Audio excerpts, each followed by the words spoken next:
Assalamualaikum warahmatullahi wabarakatuh. Pada episode sebelumnya, singkat cerita, kami berdua sudah ada di pertunjukan wayang orang di balai kampung.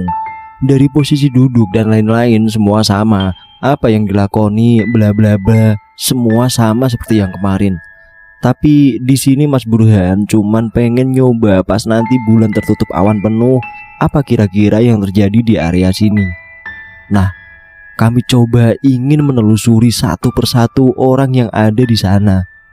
Gak lama kemudian, bulan pun tertutup penuh dan semua orang diam mematung. Gua bagi tugas sama Mas Burhan. Gua coba ngelihatin pendaki, Mas Burhan coba ngelihatin warga satu persatu. Bergegas gua maju ke depan ke arah para pendaki yang duduk. Kurang lebih mereka ada 8 orang.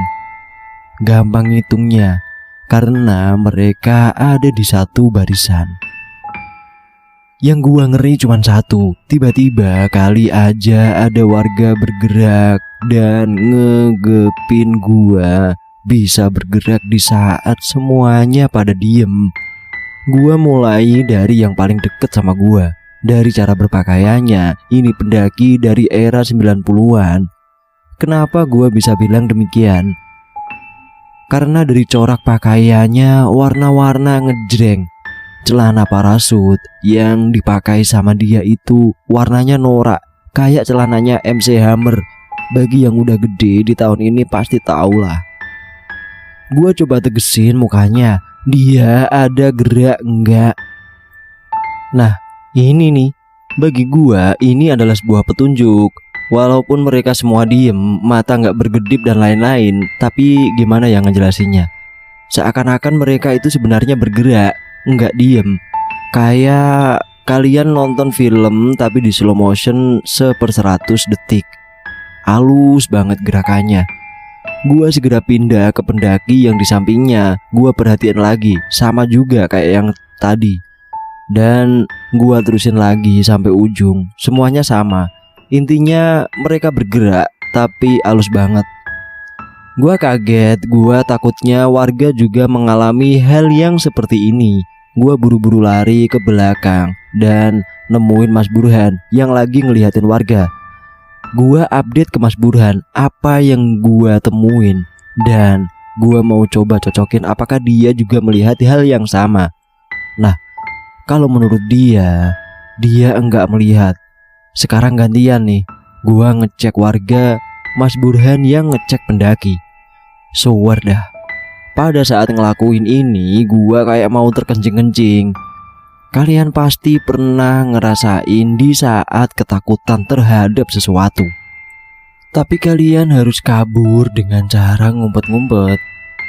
Ya, kayak gitu deh perasaannya. Bukan dak-dikduk lagi, tapi berasa air kencing itu udah ada di bagian bawah perut. Saking ketakutannya, terlebih yang gua cek ini warga. Mereka ini jaraknya cukup berdepetan antara yang jongkok dan berdiri di belakang itu sangat dekat. Pernah nonton layar tancap? Nah, mepet-mepetnya kayak gitu dah. Silahkan kalian bayangin sendiri. Setelah gua ambil beberapa sampel warga, gua balik lagi ke belakang. Mas Burhan pun ternyata sudah selesai mengecek para pendaki. Dan dia setuju dengan pendapat gua, di mana sebenarnya wajah dan bagian tubuh para pendaki itu bergerak. Sedangkan warga itu sama sekali diem kayak patung. Lalu bagaimana dengan para pemain wayang dan pemain gamelan? Nah, gua berdua lupa ngecek tuh. Dengan mempertimbangkan jarak waktu saat gua dan Mas Burhan masuk ke rumah Mbak Neng untuk cek rumahnya, kami berdua sepakat bahwa waktunya masih cukup. Gua bagian ngecek pemain wayang, sedangkan Mas Burhan mengecek pemain gamelan. Ternyata baik pemain wayang maupun pemain gamelan itu persis kayak warga, diem aja kayak patung. Berarti PR kita selanjutnya adalah menyimak secara detail apakah ada maksud yang tersirat dari gerakan para pendaki. Apa mereka sedang mengusahakan untuk dikomunikasikan kepada kami berdua. Karena gua dan Mas Burhan entah kenapa punya feeling kuat bahwa para pendaki itu sebagai salah satu kunci bagi kami untuk menemukan jalan keluar. Setidaknya mereka sudah ada di sini lebih dulu daripada kami. Gua dan Mas Burhan balik lagi ke arah pendaki, tapi baru kami ingin melangkah terdengar seperti sebuah lonceng berdenting beberapa kali. Gua berdua langsung ngibrit ke tempat kami berdiri sebelumnya. Wah, gua pikir pasti ini sudah saatnya mereka semua bergerak kembali. Tapi siapa yang bunyiin lonceng kalau semuanya lagi pada diem? Udahlah, bodo amat. Itu belum prioritas bagi gua dan Mas Burhan. Gua berdua berlagak mematung, tapi warga dan pendaki belum juga bergerak. Gua iseng ngelirik ke atas langit, ternyata memang bulan pun belum terlihat. Di sini cukup aneh ya, biasanya kan kalau bulan purnama paling hanya beberapa hari aja. Di gunung ini tiap hari kayaknya bulan purnama. Apa karena gua dan Mas Burhan lagi tersesat di dunia yang berbeda ya? Gak lama kemudian gua mencium bau busuk, busuk banget. Lebih busuk dari bau yang gua cium selama pendakian ini. Dari arah belakang pemain wayang tiba-tiba ada sosok yang muncul. Tahu topeng reok Ponorogo? Kayak gitu, tapi gak selebar itu. Dan kalau reok itu kan ada penarinya. Kalau ini ya topengnya aja melayang-layang. Gua nyaris teriak karena saking ngerinya. Gua berharap pingsan kali ini, tapi gak pingsan-pingsan. Mas Burhan kelihatannya juga kaget. Tapi kalau dia sih bisa ngendaliin, gak kayak gua. Pengen tutup mata tapi gak bisa. Gua coba merem, tapi kok ya penasaran, pengen ngelihat. Ya udahlah, tanggung. Gua lihat aja sekalian. Itu makhluk terbang di atas penari, mundar-mandir ke kanan ke kiri, ke atas ke bawah. Tapi gak mendekat ke arah kami penonton yang di belakang. Nah, ini yang baru gua sadari. Untungnya segera sadar ya. Kita ini kan berdua pendaki, bukan warga. Lah kok kita ada di belakang, bukan ada di depan bersama pendaki lain. Baik, mau pindah udah terlanjur. Nanti kalau pas pada gerak gimana? Kita ada di belakang, apa gak dicurigain? Gua coba ingat kalau sebelumnya gimana. Gua juga lupa. Ternyata waktu itu gua sama Mas Burhan pada pingsan dua-duanya. Pelan-pelan gua coba ngerendahin posisi gua lagi untuk berdiri. Nekat aja udah. Mas Burhan melirik gua, tapi nggak pakai nulihin kepala. Awalnya dia ngelirik sinis, tapi ujungnya malah ngikutin gua. Gua coba perhatiin lagi itu makhluk. Dia mulai mendekati salah satu pendaki. Awalnya dia tuh kayak mencium-cium aroma dari badan pendaki. Pindah dari pendaki satu ke pendaki yang lain. Nah, dia berhenti di salah satu pendaki. Tiba-tiba makhluk itu seperti melayang di atas pendaki tersebut dan menurunkan tubuhnya ke tubuh pendaki. Jadi kalau dilihat itu kayak gorden gede dan lebar. Pelan-pelan tubuh makhluk itu menutupi seluruh tubuh pendaki. Dan gak beberapa lama kemudian makhluk itu melayang lagi ke atas. Dan tentu saja tubuh pendaki itu hilang, kayak ditelan bulat-bulat gitu. Nyes. Jantung gua berdegup kencang. Gua refleks noleh ke Mas Burhan. Dia juga ngelihat sampai terbengong-bengong kengerian. Setelah itu tidak lama kemudian makhluk itu balik lagi ke arah penari di belakangnya dan hilang begitu saja, yang ditutup dengan bunyi lonceng lagi. Dengan sigap gua coba ngelihat ke atas langit. Bulan masih tertutup nih. Gua ngajak Mas Burhan untuk lari buru-buru maju ke tempat para pendaki yang duduk itu. Mas Burhan setuju. Kemudian kita buru-buru deh tuh duduk sejajar dengan pendaki. Dan benar saja, akhirnya gak lama kemudian warga dan para pendaki lain bergerak lagi. Gerakan normal ya. Setelah itu gua merasa pusing lagi. Pusing banget, sama seperti yang gua alami setelah keluar dari rumah Mbak Ning. Muter-muter. Dan akhirnya gua ngejobrak lagi dan pingsan. Gelap semua. Seperti yang sudah-sudah, gua kembali sadar karena teriknya matahari yang menyilaukan mata gua. Sayup-sayup gua mendengar omongan seseorang dan gua gak perlu jelasin lagi siapa yang ngomong. Gua langsung aja arahin gelas yang ada di tangan gua dan segera meminumnya dengan menyisakan sedikit untuk dibuang. Ya, dengan cara lama lah ya. Gua berlagak kesedak lagi. Gua lalu kemudian ngelihat Mas Burhan di sebelah gua. Dia ternyata lagi ngelirik gua juga sambil senyum-senyum. Aduh, di sini kita berdua udah nggak canggung lagi. Tapi gua nggak lupa untuk ngecek jam tangan dan lagi semuanya sama.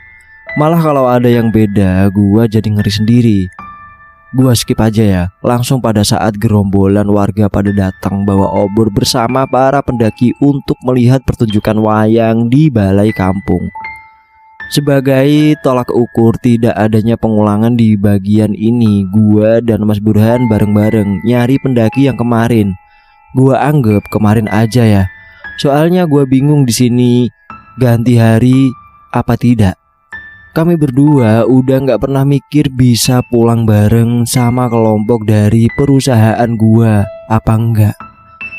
Ya paling penting keluar dari sini aja dulu. Nah, gua berdua celingukan ke arah rombongan para pendaki. Kalau kemarin ada 8, seharusnya sekarang cuma ada 7. Kemarin itu kan kalau gak salah yang ditelan sama makhluk topeng adalah pendaki yang menggunakan syal berwarna kuning cerah, mirip warna alma mater Universitas Indonesia. Warnanya bukan berarti dia anak UI. Gua coba cari-cari, ternyata bener, emang berkurang 1. Nah, lo berarti semua ini bukan pengulangan dong. Nah, di sini kayak mendapatkan korelasi secara sederhana. 1. Apa maksud dari pementasan wayang tersebut? Apakah bentuk dari suatu pemujaan atau pemanggilan arwah? Bukankah mereka semua sudah menjadi arwah? 2. Siapa warga di kampung ini dan siapa makhluk itu? 3. Kenapa kok tiap kali gua dan Mas Burhan mengalami pingsan terus bangun lagi di sesi pengulangan yang sama, yaitu pada saat diajak minum oleh Mbak Ning? 4. Apa pesan yang tersirat yang ingin dikatakan oleh para pendaki itu pada saat mereka slow motion? Pokoknya gua sepakat dah sama Mas Burhan. Kali ini kita berdua sama-sama meneliti fokus pada pendaki pada saat bulan tertutup awan. Sampling 1 orang meneliti 2 pendaki. Apakah gerakan mereka sama?